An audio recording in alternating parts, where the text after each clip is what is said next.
Süfrəmizə gələn balıq düşündüyümüz qədər faydalıdırmı? Yoxsa bazardan aldığımız məhsulun keyfiyyəti ilə bağlı bilmədiyimiz risklər var? Balığın harada və necə yetişdirildiyini dəqiq bilirikmi? Süni göldə yetişən balıqla təbii sularda tutulan balığın arasında hansı fərqlər var? Yaxın oturun, sabah saxlamadan bütün bu suallara birgə cavab axtaraq. Axşamınız xeyir, qonaqlarımızla tanış olun. Kənd Təsərrüfatı Nazirliyinin tabeliyində Balıqçılıq və Akvakultura Mərkəzinin şöbə müdiri Rafiq Mirzəyev. Azərbaycan Balıq İstehsalçıları və Emalçıları Assosiasiyasının sədri Zaur Salmanlı. Qida sənayesi üzrə ekspert İsa Əliyev. Qida sənayesi mühəndisi Sayat Quliyeva. Müzakirəmizə isə İsa bəy sizlə başlayacağıq. Süfrəmizə gələn balıq düşündüyümüz qədər faydalıdır sualını istərdik ki, sizdən cavab alaq. Bilirsiniz, Ürfan müəllim, balıq məhsulları çeşitlidir bu dəqiqə və bayaq da siz bildirdiyiniz kimi bugün həm təbii şəkildə dənizdə, çaylarda, müxtəlif su hövzələrində yetişən balıqlar var. Həm də fermada akvakultura deyilən balıqlar var ki, bunlara ferma balığı, akvakultura balığı və yaxud da ki, təsərrüfat balığı deyilir. Bu balıqların təbii ki, bir-birlərindən müəyyən dərəcədə fərqləri var. Birinin o birisinə üstünlüyü var. Yəni bəlli parametrlərdə bir balığın üstünlüyü var. Deyək ki, ferma balıqlarının üstünlüyü var. Bəlli parametrlərdə təbii olan balıqların üstünlüyü var. Biz onları konkretləşdirə bilərikmi? Nələrdə məsələn? Olar.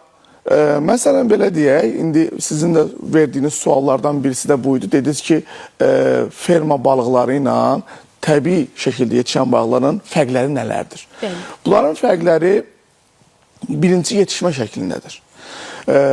Təbii olan balıqlar çaylarda, dənizlərdə heç bir məhdudiyyət qoyulmadan tamamən təbii şəkildə yetişir. Amma ferma balıqları müəyyən məhdud çevrə içərisində və insan kontrolu olan bir zonada yetişir. Yəni onlar dənizdə, çayda təbiətdən gələn qidaları qəbul edirlər, yetişirlər. İnsan kontrolu deyəndə nəyə nəzərdə tuturam? Sizin o balığın suyu belə, o balığın yemi belə insan kontrolundadır. Bu insan kontroluna biz bunu buraxdığımızda bunun təbii ki, standartlar çərçivəsi var. Yaxşı insanların əlinə düşüb, yaxşı şəkildə də yetişdirilə bilər. Tam tərsi, negativ bir şəkildə də yetişdirilə bilər. Mənfi halda da yetişdirilə bilər. Amma təbii halda olan balıqlarda bu risk azdır. Təbii halda olan balıqlar, düzdür, bugün dənizlərdə, okeanlarda da çirklənmə var. Onlar da çirklənirlər və bu da balıqlara təsir eləyir. Amma təbii halda olan balıq bir zonada, hər hansı bir zonada təbii fəlakət baş veribsə, ümumi çirkləndirmə varsa və ya da insanlar tərəfindən çirkləndirmə varsa, bugün bütün Bakı şəhərinin kanalizasiya suları hara axıdılır? Xəzər dənizinə axıdılır, düzdürmü? Balıq bunu hiss etdikdə və ya neft çıxır deyək ki oradan, balıq bunu hiss etdikdə o hövzədən, o sahildən digər sahilə, digər tərəflərə doğru köç eləyə bilir. Təmiz hissələrə qarşı. Təmiz hissələrə doğru köç eləyə bilir. Amma ferma balığında bu şansı yoxdur. Uzaqlaşa bilmir. Uzaqlaşa bilmir. Yəni, onun üçün burada çox önəmlidir ki, kontrol mexanizması olsun və o balıqların suyu, pH dərəcəsi, oksigen səviyyəsi, kirliliyi, yəni mikrobiyoloji vəziyyəti mütəmadi olaraq yoxlansın. Əgər bu yoxlanırsa, standartlar yerinə yetirilirsə, təbii ki, o balıqda hər hansı bir problem ola bilməz. Amma bu yoxlanmırsa, standartlar yerinə yetirilmirsə, balıqlar xəstəliyə tutulur və onlara doğru qulluq edilmirsə, tam tərsi, gərəyindən çox antibiotik verilirsə, bu artıq insan sağlamlığını ciddi bir şəkildə təhdid eləyir. Yəni, burada qızıl orta deyilən bir məsələ var. Qızıl ortanı biz tutmaq lazımdır. Standartlar çərçivəsində yetişdirilmiş ferma balığının heç bir zərəri yoxdur. Süfrəmizə də gələ bilər. Yeməkdə də problemi yoxdur. Eyni zamanda təbii şəkildə gələn balığın heç bir problemi yoxdur. Amma standart xarici yetişdirilən, hormonlu qidalarla yetişdirilən, yemlərlə yetişdirilən əgər varsa və ya toksinli və ya ağır metal olan, içərisində civə faizi çoxdur, dəmir faizi çoxdur. Təbii ki, bunlarla yetişdirilən balıqlar daha sonra biz onları qəbul etmiş olacağıq balıq vasitəsilə. Bu da müəyyən zaman içərisində bizdə qalıqlar əmələ gətirəcək və müxtəlif xəstəliklərə səbəbiyyət verəcəkdir. Əslində səbəblər çox sadə imiş, amma burada bir məsələ var ki, bazara gəlib çıxan balığa baxanda alıcı müəyyən eləyə bilmir ki, o hansı şərtlərlə necə böyüdülüb. Lap akvakultura balığıdırsa da standartlara uyğunmu böyüdülüb, yoxsa yox. Burada yetişdirilmədə kim necə istəyirsə, İsa bəyin təbirincə desək, kimin əlinə düşüb faktoru burada çox mühümdür. Onda biz çox çətin bir sual qarşısında qalırıq Zaur bəy. Baxın, İsa bəyin dedikləri ilə nə qədər razısınız? Məhz o məqamdan ki, baxır kimin əlinə düşüb. O ikinci qismin üzərində dayanaq. O şəxslər çoxdurmu bu sahədə? Bilirsiniz, biz bugünlər çox aktual bir mövzuya toxunuruq. Mən ilk İsa bəyin danışığından gördüm ki, təbii olaraq və məcburi olaraq mən bugün akvakultura və balıqçılığın yetişdiriciliyin bir vəkili kimi çıxmaq məcburiyyətində qalacağam. Akvakultura şəraitində yetişdirilmiş balığın qida dəyəri və təbii su hövzələrində təbii şəraitdə yetişdirilmiş balığın qida dəyərlərini müqayisə eləmək, mən iki mövzu ayırmaq istəyirəm. Birinci bu mövzu olsun. İkinci mövzu mümkünsə əlbəttə olsun ki, balıqçılıqda akvakultura şəraitində yetişdirilən balıq hansı keyfiyyətlə yetişdirilir? Qida dəyərinə gələndə mən tam əminliklə deyə bilərəm sizə və buna mənim dediklərim son elmi araşdırmalara bağlıdır. Azərbaycanda deyil, xaricdə tanınmış universitetlər, elmi tədqiqat institutları tərəfindən araşdırılıb ki, yetişdirilmiş balıq və balıq məhsulları qida dəyərinə görə, yəni zilal tərkibinə görə, yağ, karbohidrat, amin turşularına görə, digər parametrlərinə görə heç də təbii balıqlardan geri qalmır. Buna ən son araşdırmalardan biri İran Rəş şəhərində olan nərəcinsli balıqların elmi tədqiqat institutu var. Orada nərəcinsli balığının qara kürüsü araşdırıldı. Bunlar müqayisəli araşdırıldı. Təbiətdən gələn qara kürü və yetişdirilmiş. Nəticə? Nəticə demək olar ki, amin turşusu tərkibinə görə, qida dəyəri də əsasən bu parametrə görə formalaşır. Demək olar ki, eyni, heç bir fərqi olmadı. Bizim yetişdirilmədə gələndə İsa bəyin qeyd elədiyi su keyfiyyətlərinə biz zaten istifadə elədiyimiz su təbiətdən olan sudur. Biz özümüz su istehsal edib icad eləmirik. Demək, təbiətdə olan balıq nə qədər zərərli olacaqsa, suda olan zəhərlənməyə görə, akvakulturada da yetişdirilmiş balıq o qədər zəhərli olacaq. Yəni, burada da bunların müqayisəsi, mənə elə gəlir ki, müqayisəsi üçün heç bir əsas yoxdur. Vətəndaş, bilirsiniz, nə ilə ayıra bilir xanım? Bunu, sırf bunun orqanoleptik xüsusiyyətlərinə görə, dad, rəng, qoxu, buna görə, bəli, biz bunu bütün canlılarda, balıqlarda olduğu kimi təbiətdə, təbii şəraitdə yetişmiş, təbii yemlərlə qidalanmış balığın dadı, tamı ilə süni şəraitdə yetişdirilmiş, nəzarət altında yetişdirilmiş, müxtəlif texnologiyaların tətbiqi nəticəsində yetişdirilmiş balıqların dadında fərq olacaq. Bizim bütün balıqlardan mı olacaq və balıq demək olar ki, məhsullarında? bütün balıqlardan. O zaman niyə elmi tədqiqat nəticələri deyir ki, fərqlənmir, eynidir? Demək ki, amma dadlarında fərqlər Qida var. dəyərliyi də görə deyirəm. Mən qida dəyərliliyi dedim. Qida dəyərliliyi başqa bir şey, orqanoleptik xüsusiyyətlər başqa bir şey. Biz yetişdirəndə və yetişdiricinin də peşəkarlığı ona bağlıdır ki, sonda bizim hədəf necə olur? Bəs bizim bu sahədə peşəkarlığımız nə qədərdir? Müxtəlif, bizim akvakulturanı mən bir neçə bölməyə bölərdim. Birincisi, nərəcinsli balıqlar biz üçün ənənəvi olan bir balıqlardır. İkincisi, soyuq su balıqlardır. Bunların içərisində əsasən və 90%-in üstündə yer almış əlvan farel təşkil edir. Və üçüncü də çəkikimlər. Ümumilikdə çəkikimlər deyəndə biz bu ağamur, ağ enli alın, alabəzək enli alın və adi çəki nəzərdə tuturuq. Nərəcinsli balıqların yetişdirilməsində, keyfiyyətli yetişdirilməsində, həcmli, yəni dünya bazarında rəqabətə çıxacaq qədər yetişdirilməsində Azərbaycanda həm istehsal ənənələrimiz var, həm elmi tədqiqat ənənələrimiz var. Çox təəssüf olsun ki, son 5-6 ildə soyuq su balıqları, əsasən əlvan farelin istehsalı hər il azalmaqdadır. Buna bir çox obyektiv və subyektiv səbəblər var. İnşallah verilişimiz vaxtı o səbəbləri də bildirərik. Təəssüflər olsun ki, eyni trend də çəki kimlərə də aiddir. Çəki kimlərdə də son 5-6 ildə ciddi azalma var. Azərbaycanda ona da yenə də subyektiv və obyektiv səbəblər var. Sadiq xanım, sadə vətəndaş bazardan balıq alanda onun harada və necə yetişdirildiyini müəyyənləşdirə bilirmi? Açıqcası bugünkü gündə qida ilə bağlı olan mövzular çox aktualdır. Balıqla bağlı mövzunun da bugünkü gündə müzakirəsi buradan qaynaqlanır ki, biz bazarda, belə deyək də, stendlərdə olan balıqları qarışıq halda təqdim edirik istehlakçılara. Orada müəyyən bir çeşidləmə yoxdur ki, bu balıqlar deyək ki, göllərdə yetişdirilib, bu balıqlar təbiətdən gələn balıqlardır. Və hazırda bazarda bir də xaricdən gələn balıqlarımız var. Bunlar bazarlarda, stendlərdə, olsun marketlərin özündə, olsun digər bazarlarda çeşidlənərsə bu sıxıntılar olmaz. Bir də bir məsələ də var ki, indi mən də özümü daxil eləyirəm. Biz ekspertlər bu verilişlər sayəsində çıxır müəyyən məlumatlar veririk istehlakçılara və istehlakçılarda fikir qarışıqlığı yaranır. Bu suyunu göllərdə yetişmiş balıqdırsa, illa da bu zərərli məhsuldur, keyfiyyətsiz məhsuldur, insanlara zərəri var kimi fikirlər yaranır. Əvvəldə o suyunun sözünü görər, avtomatik olaraq belə bir fikir formalaşır və bir çox hallarda sosial şəbəkələrdə insanları yönəldən və yaxud da ki, çaşdıran sizin təbirinizə desək, paylaşımlar da olanda artıq bu fikir dərinləşir. Bəli, olur.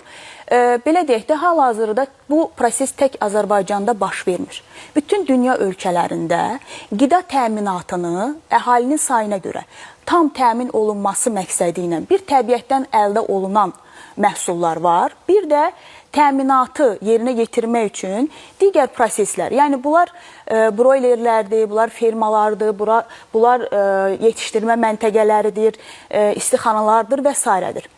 Sadəcə burada məsələ nədir? Bizim doğru informasiya ötürməməyimiz səbəbindən bu əlavə qida təminatına hər zaman dırnaq arası baxılır, təhlükə kimi baxılır. Halbuki burada yetişdirilən balıqlar heç də təbiətdən gələn balıqlardan fərqi yoxdur, balıqdır. Sadəcə qida dəyərliliyi və İsa bəy də vurğuladı ki, bəzi, deyək ki, dənizdə hansısa bir qazıntı zamanı bir radioloji yoluxma varsa, təbiətdən gələn balıqdır, bu keyfiyyətlidir, bizə zərərsizdir deyə bilmərik. Çünki bu artıq yoluxmuş olur. Radioloji yoluxmuş olur və biz də bunu qəbul edib o radioloji maddələri özümüzə qəbul etmiş oluruq, orqanizmimizə qəbul etmiş oluruq. Baxın, elə siz dediklərinizə bir əlavə olaraq qeyd eləmək istəyirəm ki, insanlar arasında belə bir fikir var ki, çay balığı ən dadlı balıqdır və ən faydalı balıqdır. Bəli, bu nəyə görədir? İndi bizim əvvəlki illərə baxsaq, bu fermalarımız, belə deyək də, yetişdirmə məntəqələrimiz yox idi. Biz ancaq təbiətdən gələn qidalarla qidalanırdıq və orada təbii ki, insanlar var ki, balıqdan daha çox istifadə edir, qida rasionunda daha çoxdur və o balığın çeşidlərindən tutun da balığın dəniz balığı olması, çay balığı olması, göl balığı olmasını dadında belə hiss edir.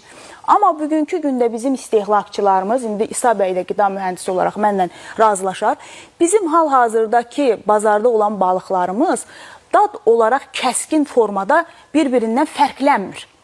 Ölkədə istehsal olunan və yaxud da ki, bizim dənizlərdə fermalarda yetişdirilən və təbiətdən gələn balıqlardan fərqi yoxdur. Məsəl üçün, bizlər indi müəyyən fərqləri görə bilərik dadında, yağlılıq dərəcəsində, ətin kütlə payına görə biz haradasa bir vizual seçim edə bilərik, dadda seçim edə bilərik. Məsəl üçün, dəniz balıqları daha duzlu olur. Digər balıqlar, yəni bu göllərdə yetişdirilən, məntəqələrdə yetişdirilən balıqlarda bu olmur. Belə deyək də, indi bu yetişdirmə məntəqələrində balıqlara iki istiqamətdə yem verilir. Bir, heyvan mənşəli yemlər, bir, bitki mənşəli yemlər. İndi burada bir dənə də məsələ, belə deyək də, müzakirə oluna bilər ki, fermalar bu yemləri düzgün rasionlarda həmin balıqlara verə bilirlərmi? Bəzən, məsəl üçün, indi beynəlxalq protokollar var ki, onlar o protokollardan kənarlaşmamalıdırlar. İstəyir orada heyvan mənşəli yemlərin miqdarı olsun, istəyir bitki mənşəli yemlər olsun və ya xəstəliklərdən qorunmaq məqsədi ilə onlara verilən antibiotiklər. Baxın, o şübhəli məqamlar bu hissədə doğmurmu? İstehlakçılarda da müəyyən mənada bax bu hissədə Olur. İndi bax, belə onu deyək də düzgün şəkildə, protokollara uyğun şəkildə yemlənməsi həmin o balıqların düzgün icra olunurmu?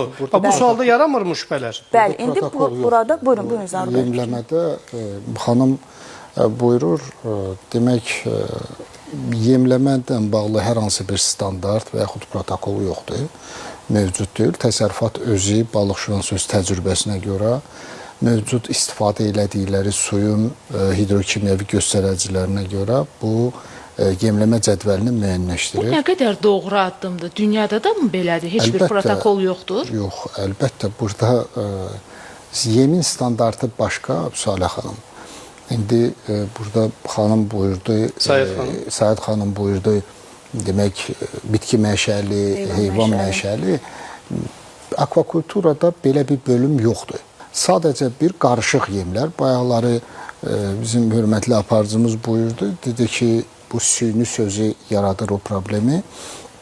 Biz çox istəyərdik ki, ümumi kütləvi informasiya vasitələrində, biz özümüz gündəlik həyatımızda, ətrafımızda təbliğ edib bu süni sözündən qaçınmaq istəyirik.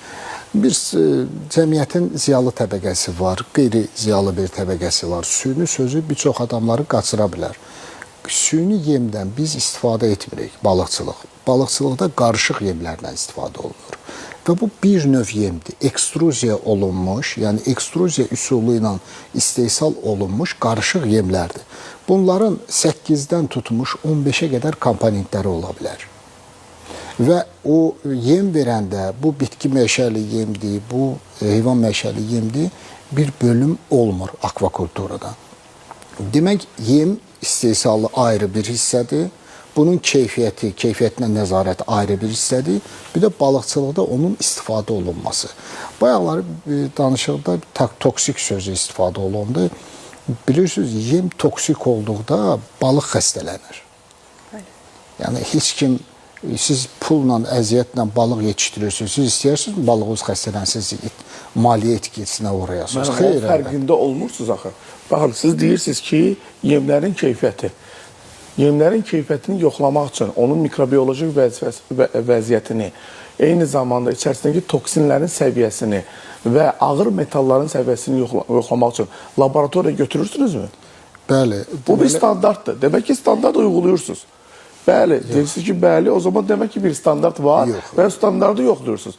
Və o standartlara görə onların ağır metal səviyyəsi nə qədərdir və ya da toksin səviyyəsi nə yerdədir, onlar yoxlanılır. Bunlar yoxlanılmasa, bu bir standartın bir növüdür. Bunlar yoxlanılmasa, o zaman balıqlar da bəli xəstələnir. Bəli, heç kim istəmir balıq xəstələnsin. Amma o standartları yerinə yetirilmədi də, bayaq mənim dediyim məsələ də buydu. Kontrol mexanizması olmadıqda, o zaman elə sahibkarın öz cibinə də zərərdir. Sonra da eyni zamanda insanların səhhətinə də zərərdir. Yəni, iki tərəfli zərər olur. Balıq yemlərinin idxalına nəzarət funksiyasını həyata keçirən Qida Təhlükəsizliyi Agentliyidir. Hər bir idxal olunan, istehsal olunan yemdən nümunə götürüb, onlar müvafiq analiz edirlər. Balığın yemləməsində və necə yemləməsində mən israrla altını çizim ki, heç bir standart yoxdur. Bəli, orada hər kəsin öz rasionu olur və rasiona görə hərəkət edir. Bəli, amma belə bir şey deyim, Sayed xanımın sözünə qüvvət. Bitki və heyvan mənşəli yemlərdə onların qarışımları əsnasında, yəni praktikalarda görülüb ki, əgər bitki mənşəli yemlər daha çox üstünlüyü təşkil edərsə, bu omega-6-nın balıqda daha çox artmasına səbəbi olur və omega-6 da daha çox olarsa, baxın, ifratdan daha çox olduğu zaman iltihablanmaya gətirib çıxardır. Yəni, oradakı rasyonları da belirləyərkən, indi yəqin ki, agronomlarınız və s. var bu işdə, baxanlar, sizin zooloqlar və s. Onlar bu rasyonları elə düzəldirlər ki, yəni bitki tərkiblidə daha çox, yəni heyvan tərkiblidən daha çox hər zaman olmasın, hər zaman bitki tərkibli, yəni protokollar olmasa da bir daxili standartlar müəyyənləşdirirlər. O rasyonu nə üçün verirlər? Məsələn, rasyon nə üçün var? Siz bir balıq təbiətdən aldığı qidaları, deyək ki, müxtəlif vasitələrdən alırsa, onları birləşdirərək, bir rasyon halına gətirərək balığa verirlər və balığın daha tez, daha səmərəli inkişaf etməsinə kömək göstərir. Əziz tamaşaçılar, İctimai Televiziyanın efirində sabah saxlanmaya vaxtıdır və biz süfrəmizə gələn balıqlar nə qədər keyfiyyətlidir suallar ətrafında müzakirə aparırıq. Qısa fasilədən sonra müzakirəmiz qaldığı yerdən davam edəcək.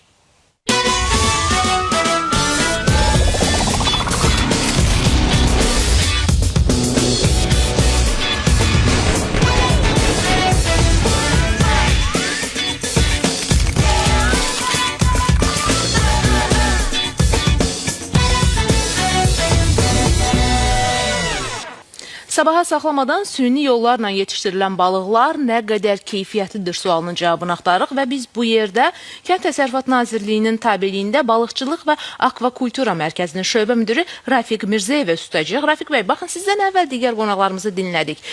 Azərbaycanda standartlar nədir, şərtlər nədir, necə yetişdirilir, onların dadı necə olur, qida dəyəri necə olur və demək olar ki, heç bir problem yoxdur, hər şey ideal səviyyədədir. Yəni, gəlinən qənaət budur ki, standartlar çox yüksək, elmi tədqiqatlar çox müsbət rəylər verir. Amma gəlin bir də bugün bizi izləyən tamaşaçının gözü ilə məsələyə baxaq. Tamaşaçı deyir ki, mən bazardan balığı alıram, gətirirəm evə. Görüntü, təzə balıqdır, hər şey normaldır. Amma gətirirəm, bişirirəm, balıq süfrəyə gələndə yerik, görürük ki, ətindən balıq dadı gəlmir, torpaq dadı gəlir.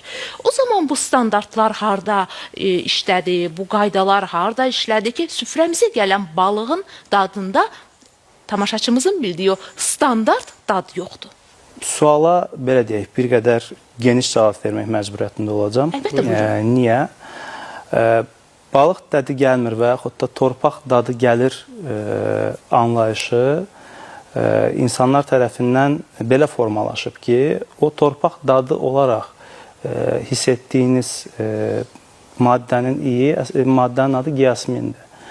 Həmin maddə torpaqda olan bir maddədir və onun suyun içərisində konsentrasiyası artmış olduğu halda, yəni su uzun müddət dövr etmədikdə, dəyişdirilmədikdə, konsentrasiyası artmış olduğu halda o suyun içərisində yaşayan hidrobiontların toxumalarına da keçə bilir. Keçə bilir yox, elə keçir. Və konsentrasiya nə qədər yüksəkdirsə, o toxumalardan da o qədər də o maddənin iyi gələcəkdir. Bu həm süni şəkildə yetişdirilən, bu arada yəni süni sözü heç kimi qorxutmasın. Təsərrüfat desək məncə daha Yəni heç kimi qorxutmasın süni sözü. Yəni bugünkü günə qədər yetişdirilən bütün kənd təsərrüfatı subyektləri, heyvanları süni şəraitdə yetişdirilir. Burada şəraitdən gedir söhbət. Süni şəraitdən gedir söhbət. Yəni bu sintetik bir maddə deyil. Hər hansısa bir kimyəvi üsulla ortalığa gəlmiş bir məhsul deyil. İnsanları belə deyək də süni sözünü işlədərək qorxutmayaq. Bu bir istehsal növüdür, yetişdiricilik növüdür. Bu maddənin suda maddələr uzun müddət suda qaldığı zaman həmin iyi gələ bilər balığın ətindən də, daxili orqanlarından da və hətta dərisindən də. Zərərlidirmi? Xeyr. Xoşa gələndirmi? Xeyr. Bunun belə deyək də təsirlərini azaltmaq üçün müəyyən balıqçılıqda, balıq yetişdiriciliyində müəyyən üsullar və qaydalar mövcuddur. Balığın uzun müddət ac saxlanılması, axar daha çox yenilənməyə məruz qalmış su hövzələrində saxlanılması və s. kimi müxtəlif yöntəmlər var, üsullar var. Bu həm akvakultura təsərrüfatında saxlanılmış balıqdan da gələ bilər. Bir göldə, axmazda uzun müddət yağış suları toplanıb, orada bir neçə dənə balıq yetişib, o balıqdan da gələ bilər. Yəni bu bir mənalı hansısa istiqaməti yönəltmək olmaz. Yəni bəli, yəni bir qədər belə deyək, çox insanlar və əsasən kütləvi media vasitələri bu mövzuya toxunmaq istəmirlər və yaxud da dolayısı yolla bu sual verməyə çalışırlar. Bir çox hallarda çirkab suların, hər hansısa bir tullantıların balıq yetişdiriciliyi su hövzələrinə buraxılmasını və onunla hətta balığın qidalandırılması kimi absurd səslənən fikirlər də olur. Çox güman ki, indi Zaur müəllimin kifayət qədər təcrübəsi var balıq yetişdiriciliyi mövzusunda. Zaur müəllim də təsdiqləyər. Hələ uzaq keçmişdə Sovet dönəmində belə nohur təsərrüfatlarının yetişdiricilik normativlərə yaradıldığı zaman o normativlərin içərisində balıq nohurlarının, torpaq nohurlarının öncədən yetişdiricilik üçün hazırlanması metodikası var idi və yeni sezona başlayan nohurlarda müəyyən üzvü gübrələrin quru nohura verilməsi bütün kənd təsərrüfatı sahələrində olduğu kimi və onun su ilə doldurulması və orada bir mikrofloranın və təbii mühitin formalaşdırılması kimi ön hazırlıq mərhələsi olub. Mən istədim bir məsələni aydınlaşdıraq. O dediyiniz gübrələr, yəni bunlar kimyəvi gübrələrdir, yoxsa təbii gübrələrdir? Təbii, bəli, iri və xırda buynuzlu heyvanlardan alınmış yaş gübrələrdir. Hansıların ki, standart, belə deyək, standart deyil də müəyyən olunmuş limit və normativləri var, elmi əsasları var və öyrənilmiş, praktikadan keçmiş tətbiqi qaydaları var. Yəni, o mövzudan... Üzr istəyirəm, sözü kəsirəm. Mən Rafiq bəyin sözünə dəstək olaraq deyim ki, yəni, bunun adı Rafiq bəy çalışdı, biraz siyasi üstündən keçsin, üzvü gübrə. Bu peyindir. Mal peyini, bəli. Yaş mal peyini. Üzvü gübrədir. Tamamilə doğru buyurulur. Nəinki Sovet İttifaqında biz bugün də istifadə edirik onu. Bu tam əsaslıdır, elmi əsası var və burada heç bir problem yoxdur. Eyni dediyi kimi, bizim həmkarımızın buyurduğu kimi torpağa verilir və orada təbii yem bazasının formalaşmasına xidmət edir. Yəni bu əvvəldən torpağa verilir, yəni suya yox. Əvvəldən torpağa verilir, həmin o hissə hazırlananda. Torpağa verilir və o üzərinə su vurulur, buraxılır müəyyən bir zaman, havanın, suyun temperaturuna bağlı olan bir şeydir. Orada canlı yemlər formalaşır, sonra balıqlar ora buraxılır və balıqlar o canlı yemlə qidalanırlar. İlkin qida olaraq. Bir də bizim həmkarımız Rafiq bəy də toxundu bu qiyasmin, digər maddələrə ki, bilirsiniz Hüsara xanım, mən hesab edirəm ki, biz bugün Azərbaycanda, dünyada ümumiyyətlə azad iqtisadiyyata gedir. Heç bir sahibkara sərf eləyə bilməz ki, o qoxulu, torpaq qoxusu olan, dediyi kimi xoş olmayan bir məhsulu istehsal eləsin. O bir il istehsal eləyər. Məhsulunu sata bilməyəndən sonra o artıq alternativlər axtarışına gedəcək. Ona hər hansı bir dövlət qurumunun nəzarətin mən doğru hesab eləmirəm. Torpaq dadı olacaq onun içərisində. Biri o dadla yetişdirir. İstehlakçı almayacaq və sahibkara ancaq o formada təsir edilməsini doğru hesab edirəm mən. Yəni, nəzarət etmək yox, bunu buraxmaq lazımdır zamana ki, tələb təklif məsələsində bazar şərtləri bunu müəyyənləşdirsin. Rafiq bəy, bunu mu nəzərdə tuturur? Rafiq bəy tamamilə doğrudur. Təmsil elədiyi balıqçılıq və akvakultura mərkəzinin böyük fəaliyyəti gözlənilir. Yeni bir mərkəzdir, təzə yaradılıb 24-cü ilin dekabrında cəmi bir illik bir fəaliyyətləri var. Burada mütəxəssislərin formalaşması böyük tələb olunur. Eyni zamanda ərazilərdə seminarların təşkil olunması, ümumi ictimai maarifləndirmənin təşkil olunması. Bunlar hamısı gələndən sonra əlbəttə ki, yerdə o aşağı keyfiyyətli, dadı zəif olan balıqlar da zaman-zaman olmayacaq. Fikirləriniz yarımçıq qalmışdı bir qədər əvvəl, Rafiq bəy. Əslində deyil, yəni fikrimi formalaşdıra bildim. Sadəcə bayaq vurğuladığınız kimi nəzarətin tam aradan qaldırılması da doğru hesab olunmur. Zaur bəylə razılaşmışsınız o məqamda. Deməzdim ki, razılaşmıram. Çox güman ki, Zaur müəllim də o şəkildə demək istəmədi. Tam nəzarətsiz şəkildə sahəni buraxmaq bizim fikrimizcə, elə şəxsən mənim fikrimcə də uyğun olmaz. Amma biz bugünkü gündə bazar iqtisadiyyat şəraitini yaşayırıq.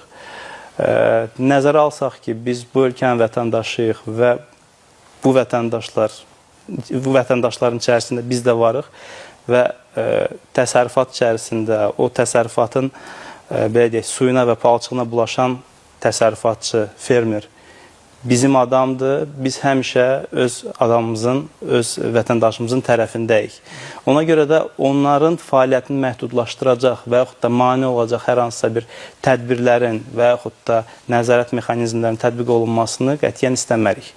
Biz həmişə təsərrüfatçının tərəfindəyik. Amma nəzarət o demək deyil maneəçilik. Bəli. Nəzarət sadəcə standartlar və yaxud da ki, həmişə olmalıdır, qaydalar, bəli. düzgün olan nəticə o istiqamətdə yolun gedilməsidir. Necə ki, bayaq vurğuladınız, ölkəyə daxil olunan, idxal olunan yemlər necə ki, sərt şəkildə nəzarətdən keçir, o şəkildə də bizim tərəfimizdən bugünkü gündə o müəyyən normativlər hazırlanmaqdadır.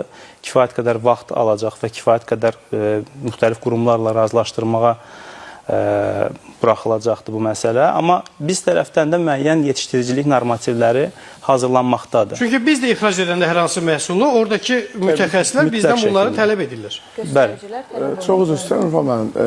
Avropada bunun praktikası belədir ki, satılan məhsul, dəniz məhsullarının mənşəyi, necə yetişdirildiyi haqqında balıqların üzərində satış nöqtələrində məlumat verilir və məlumatlar yazılır. Biz onu hələ tətbiq edə Bizdə bilməmişik. hələ o tətbiq olunmuyub. Yəni, həm onların bölünməsi istiqamətində işlər aparılmalıdır ki, məsələn, mən bir istehlakçı kimi bazara gedəndə, təbii ki, mən bilirəm ki, yəni, müxtəlif oradakı balıqlar var, skurmiya və s. Bunlar fermada yetişmir də. Fermada yetişən əsas hansıdır? Sazandır, karpdır, fareldir, alabalı və s. Bunlar ancaq onların ayrılması, yəni tamamən dəniz məhsulları ayrı bir kateqoriyada, çay məhsulları ayrı bir kateqoriyada, digər ferma təsərrüfat balıqları ayrı bir kateqoriyada olarsa çox daha yaxşı olar. Və onlar haqqında məlumat verilərsə, hardan gəldiyi haqqında, bu da çox daha yaxşı olar. Sizcə bu məlumatın verilməməsinin səbəbi nə ola bilər? Mən bildiyim qədərlə normalda, əgər Raf məni düzəltsin, normalda ət və ət məhsullarında, süd və süd məhsullarında hər ay ekspertiza üçün nümunələr alınır istehsalçılardan, Qida Təhlükəsizliyi Agentliyi tərəfindən və ekspertiza aktı əsasında forma 2 verilir. Hər marketə məhsullar gedən istənilən yerə və istehlakçının haqqı var ki, gedib süd məhsullarında və ət məhsullarında o forma 2-ni tələb eləsin və o hardan gəlib, hansı təsərrüfatdan gəlib, ən azından biz, məsəl üçün, deyək ki, təxminimiz var ki, filan istehsalçı çox daha yaxşı istehsal edir, düzgün istehsal edir. Mən baxıram ki, məhsul da oradan gəlibsə, gönül rahatlıqdan, ürəyim rahat alıram. Forma 2-də balıqlara tətbiq olunurmu? Mən bilmirəm. İlkin istehsalçı olaraq balıq istehsalçıları Azərbaycan Qida Təhlükəsizliyi Agentliyində qeydiyyatdan keçirlər və balığın, belə deyək, əsasən aktadan aldıqları sənədlər, forma 2-nin alınması, balığın göllərdən çıxarılıb satış nöqtələrinə göndərildiyi zaman bir yol vərəqəsi xarakteri daşımaq üçün, yəni həmin daşınma şəraiti. Bəli. Daşınma anında həmin sənədlər alınır. Necə gəlib, hardan gəlib, neçə temperaturada gəlib? Bilirsiniz, İsa bəy, bizim ölkədə... Onlar göstərilmir. Göstərilmir? Yox. Rəmzi olaraq bir şeydir. Formal xarakter daşıyır deyirsən. Əlbəttə. Yəni, zəncir harada qırılır, bu barədə məlumatı biz izləyə bilmirik. Dinləyəcək o zaman sizi, Rafiq bəy, fikir tamamlasın. Markalamağı nəzərdə tuturdunuz. Bizim ölkədə, ümumilikdə, cəmiyyətimizdə də qərb dünyasında ona traceability deyirlər də, yəni izlənəbilirlik və ümumiyyətlə markalaşma mədəniyyəti hələ formalaşmaq mərhələsindədir. Bunu qəbul etməliyik. Bugünkü gündə balığın mənşəyinə görə bunlar, məsələn, təbii su hövzələrində tutulub və yaxud da akvakultura şəraitinə saxlanılıb deyə ayırma eləmək olarmı? Olar. Nə qədər effektiv olar, sualdır. Və bu hal baş verdiyi zaman, yəni akvakulturada olan balıqların o bir tərəfə, bunların da bu bir tərəfə keçməsi məsələsi kim tərəfindən necə izlənəcək, o bir sualdır. Və ehtimal nə qədərdir o qrup balıqların yer dəyişməsində. Bu suallara cavab tapmaq bir qədər çətin olacaq. Açıq suallar. Amma bütün bu suallar açıq qaldığı halda da tamaşaçının balığa o qədər də etimadı olmayacaq, şübhələri qalacaq hələ də. Çox təəssüf ki, yenə deyirəm, akvakulturada yetişdirilmiş balıqlar haqqında cəmiyyətdə və təəssüf ki, müəyyən nüfuza sahib olan insanlar tərəfindən yanlış məlumatlar təqdim olunması nəticəsində bugünkü gündə akvakulturada saxlanılan balıq istər nərə cinsli balıq olsun, istər qızıl balıq kimilər və yaxud da çəki kimləri olsun, müəyyən şübhələr və ciddi narahatçılıq yaradır insanlarda, istehlakçılarda. Yəni deyirsiniz ki, yalan məlumatlar daha çox yayılır. Təbii ki, yəni bayaq qeyd etdiyimiz kimi gübrələrin istifadəsindən tutmuş ta ki dərman istifadəsi, yanlış saxlama və s. kimi. Faktlar varmı? Var təbii ki. Negativ hallar varmı? Var. Amma ümumiləşdirmək olmaz. Bəli, ümumiləşdirmək olmaz və bütövlükdə əslində elə verilişin əvvəlində İsa bəy də antibiotiklərlə bağlı məsələni qeyd edəndə orada da xüsusi olaraq o bəndi qeyd elədi ki, bunu hamıya şamil etmək olmaz. İşini vicdanla və peşəkar şəkildə icra edənlər də var. Balıq kimin əlinə düşür? Böyük əksəriyyəti vicdanla yerinə yetirir işini. Mən belə deyərdim. Üzr istəyirəm. Buyurun. Amma genel olaraq biz məsələyə belə baxaq. Biz bu işlərdə həmişə vicdana etibar edə bilərikmi? Yox. Elə qaydalar və qanunlar da ondan ötürü mövcuddur ki, vicdan daxili nəzarətdir deyək. Yəni, amma o bir meyar olmamalıdır, bir standartlar olmalıdır ki, nə, harda, necə olacaq. Və əgər bugün o vitrinə gələndə hələ də çeşidlənmir, bizim vətəndaşımız balıq bazarına gedəndə bütün bunların fərqini bilmirsə, yanaşı olaraq bizim bazarda daima xüsusilə sosial media üzərindən balıqlar haqqında şəhər əfsanələri dolaşırsa, onların necə yetişdirilməsi ilə bağlı, elə olduğu halda bu etimad necə yaransın? Bu sual qarşısında dövlət qurumu olaraq siz dayanırsınızmı? Bugünkü gündə müəyyən normativlər və nəzarət mexanizmləri bizim tərəfimizdən hazırlanmaqdadır. Bayaq qeyd etdiyim kimi uzun bir prosesdir və bütün nüanslar və istehsalçılarla istehlakçıların arasında yaranmış suallara cavab verərək biz bu normativləri hazırlayıb müəyyən bir nəzarət mexanizmi formalaşdırmalıyıq. Və bu nəzarət mexanizmi icra edə bilməyəcəyimiz şəkildə tərtib olunmamalıdır təbii ki. Çox-çox yüksək standartlarla tərtib olunmamalıdır. Niyə? Şərtlərimiz ona uyğun deyilmi, yoxsa? Yəni, bəzi hallarda hər hansısa bir normativlər və yaxud da qaydalar tərtib olunanda icrası mümkün olmayan hədəflər qoyulur. Həmin icrası mümkün olmayan hədəfləri nəzərə alıb, yəni bunu real vəziyyətə uyğunlaşdırmaq vacibdir. Və mərhələli bir şəkildə. Biz misal üçün şərti deyirəm, bir təsərrüfatçıya, bir nərə yetişdirən təsərrüfatçıya tələb qoysaq ki, həftədə bir dəfə analiz götürülsün balıqdan, Zahir müəllim təsdiqləyər ki, mümkün olan bir şey deyil. Çünki dəyərli balıqdır, kifayət qədər böyük balıqdır, kifayət qədər uzun müddət saxlanılır və istehsalçı... Həftədə bir dəfə götürülən analiz nəyə xidmət edir? Bəli, istehsalçı onu icra etməkdə... Ona cavab verə bilməyəcək. Niyə həftədə bir dəfə? Dünya standartlarında necədir? Necə götürülür bu analizlər? Hansı arayla?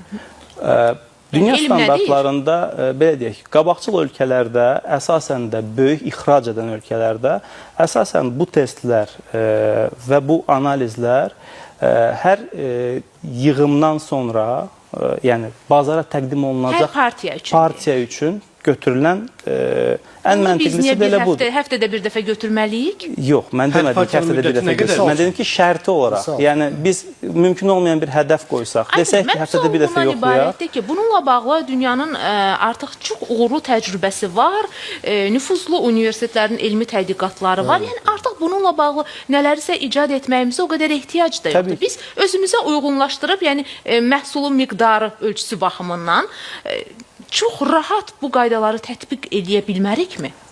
Təbii ki, mümkündür. Bugünkü gündə elə o istiqamətdə də biz paralel şəkildə digər dövlət qurumları ilə işçi qaydada bu parametrləri və normativləri hazırlayırıq.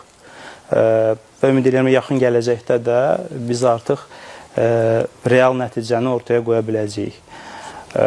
Nəzarət mexanizmi qəliz və yerlərdə icra oluna bilməsi çətin olan bir mexanizmdir. Bəli. Nəzərə alsaq da ki, bugünkü gündə çox təəssüflə qeyd etmək istəyirəm ki, bugünkü gündə ölkə ərazisində 600-dən çox, 700-ə qədər orta, kiçik və böyük həcmli, böyükləri saymasaq, orta və kiçik həcmli təsərrüfatlar mövcuddur və onlardan ümumilikdə ölkə üzrə 90-dan biraz artıq təsərrüfatı biz qeydiyyata ala bilmişik. Onların o 90-ın içərisində də böyük bir hissəni iri təsərrüfatlar təşkil edir. Qeydiyyata ala bilmədiklərimiz də var. Təbii ki, yəni bugünkü gündə rəsmi qeydiyyatı... İşləri, hədəfləri də odur. Yəni əslində nəhəng bir, indi bəlkə də Rafiq bəy təvəzzökarlıq edir, deyir. Mən ictimai bir qurumam, biz uzun müddət bir həmkarlıq tarixçəmiz var. Bu günləri biz optimist danışa bilərik. Çünki bu günləri doğrudan da mərkəzin, akvakultura və balıqçılıq mərkəzinin gördüyü iş çox böyükdür. Görməkdə olacaq işlər isə daha nəhəngdir. Hər zaman uğurlar Nikbin baxırıq deyirsiniz. Bəli, bəli. Çünki sağlam bir komanda nəzarətdən kənarda formalaşır. balıq yetişdirilməsi var deyirsiniz. Yox, əlbəttə ki, siz bir illik fəaliyyətdə mərkəz hələ daxili strukturun yeni formalaşdırır, kadrların yeni yığır. Sizin assosiasiya barədə nə düşünür? Çünki orada baş verə biləcəyi hər hansı bir yanlışlıq ümumi balıq sənayesinin nüfuzuna çox ciddi zərbə vuracaq. Bu sizin hər birinizin gördüyü işi kölgə altına alacaq, deyil mi? 20 ildir bu yanlışlıqla yaşayırıq. İnşallah ki, bir şey olmaz. Mən o keçmiş məqamları bir neçə məqama toxunum, icazə verirsinizsə. Bayaqları nəzarət dedim, fikrim yanlış anlaşıldı. Dada nəzarət edə bilməzlər. Edilmə mexanizmi də mənə məlumdur. Bilənlər varsa desinlər, torpaq dadı verəcək və s. Mən onu demək istədim. Antibiotiklərdən bağlı. Ən vacib məqamlardan biri və ən çox haqqında danışılan məsələlərdən də biri budur. Bəli, antibiotiklərlə bağlı. Bu cəmaət arasında, istehlakçı arasında bu yetişdiricilikdir, burada antibiotik istifadə olunur.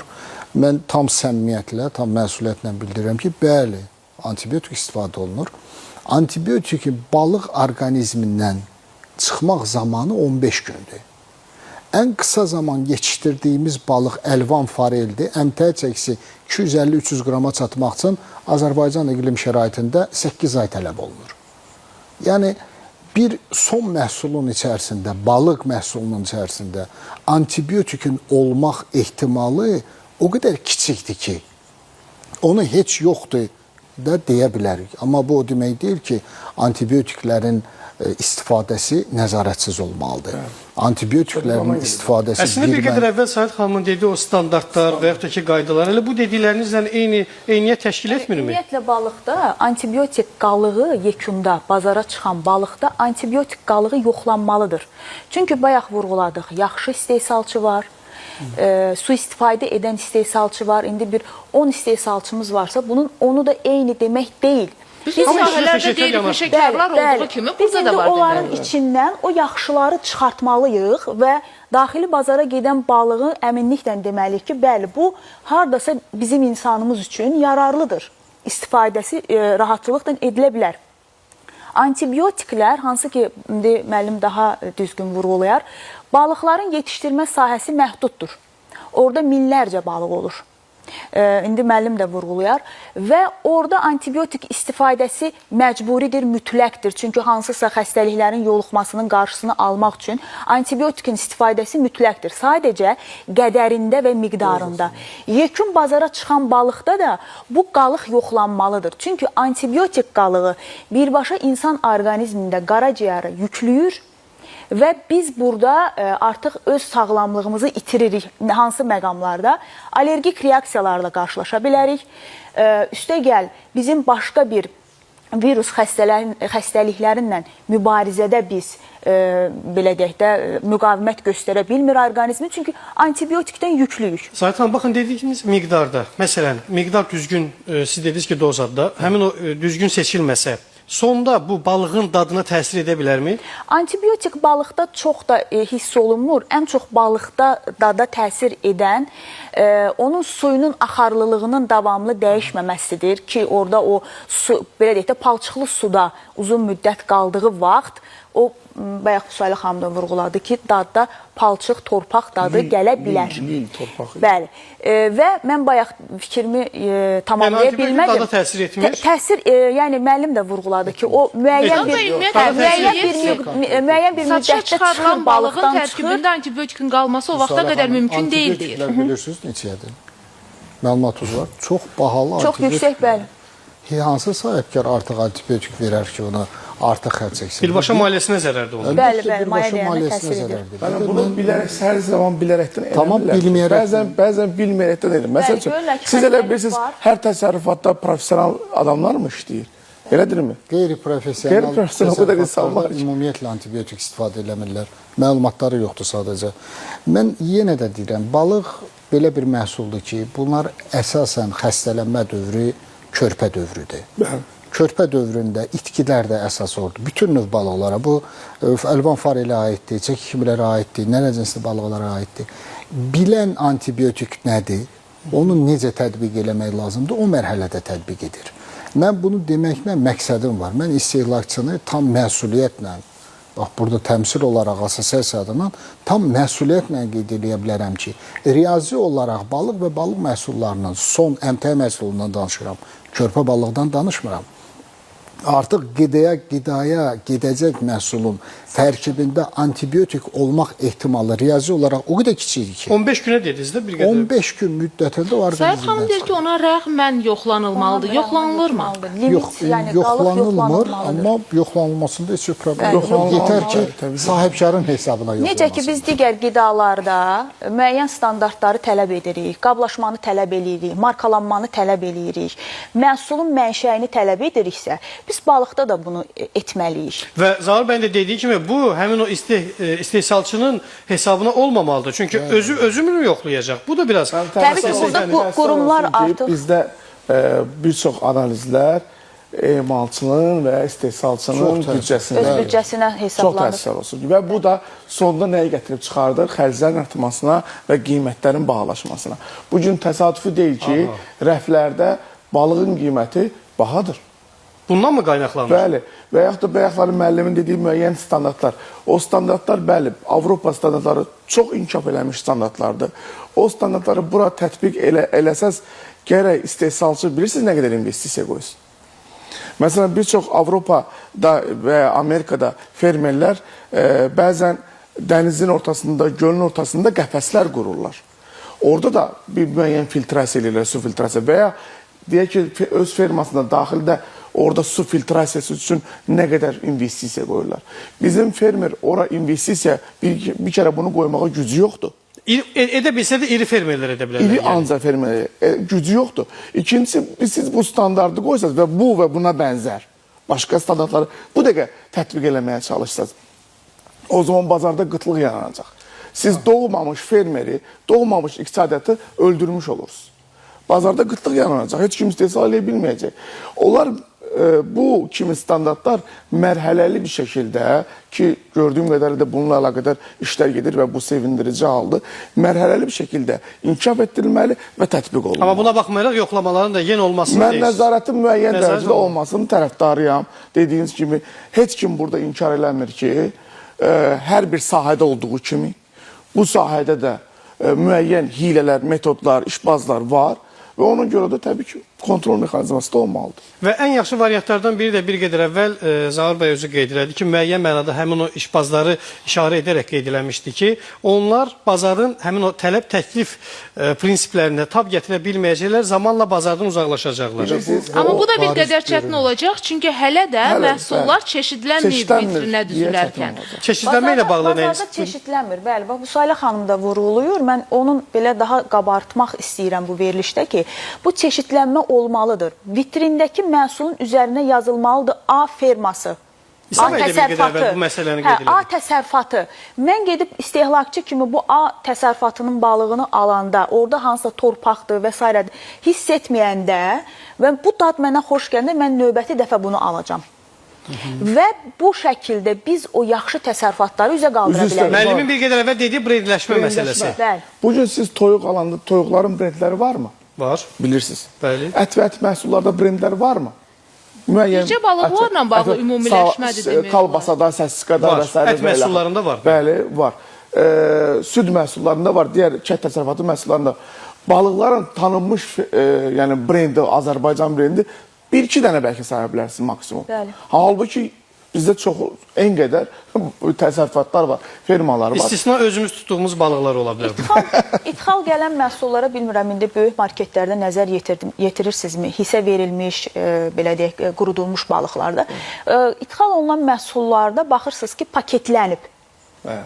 Burada artıq istehsalçının da ünvanı yazılır, mənşəyi də bəllidir, üstündə tarixdə qeyd olunur və rahatçılıqla onu alıb istifadə edə bilir.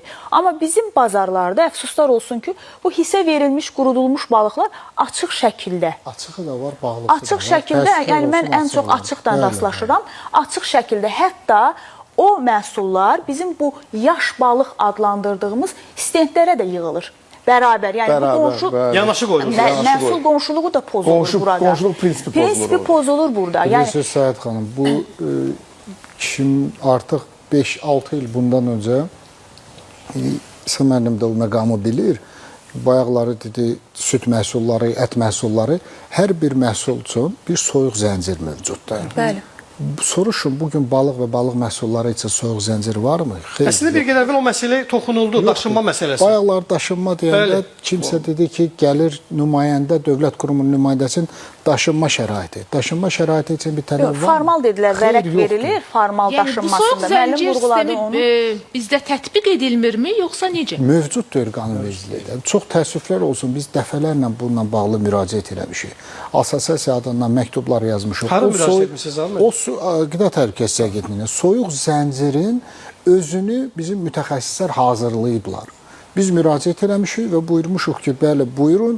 Bizim adımız olmadan sadəcə biz hazırlamışıq, bizim sektora Siz bütün ehtiyacımız var. mexanizmi də hazırlamısınız, Bəli, sadəcə bəli. onun zəruri Çox olduğunu müfəssəl təsdiqini qaydada təsdiqləmək lazım. İcrası qalır. İnşallah düşünürük ki, mərkəzin yardımı ilə artıq biz mərkəzə müraciət edəcəyik. O soyuq zənciri mərkəzə təqdim edəcəyik. Mərkəz artıq digər dövlət qurumları ilə istehsalçıya və yaxud bizə assosiasiyaya yardımcı olacaq. Çox gözəl təşəkkür. Bilirsiniz, bayaqları bir neçə xoş söz dedik Kənd Təsərrüfatı Nazirliyinin ümumilikdə və xüsusilə mərkəz haqqında.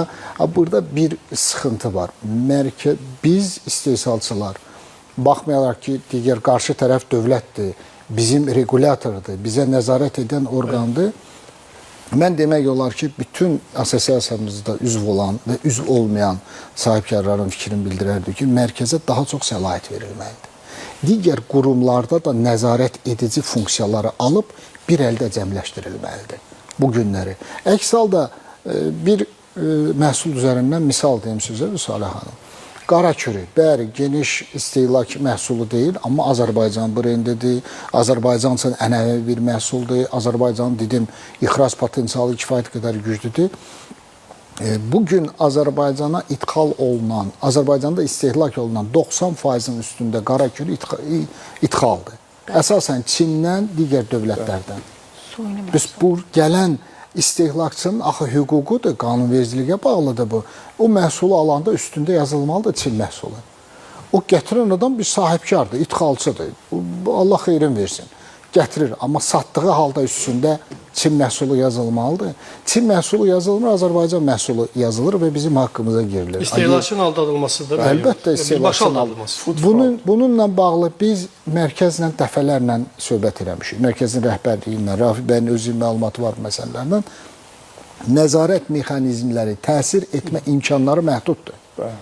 Əlavə səlahiyyətlər verir. Son dəqiqələrimizdir və son dəqiqələrdə istərdik ki, bu dəqiqələri sizə ayıraq və fikirlərinizi eşidək. Ümumilikdə dünya trendi akvakulturaya doğru gedir.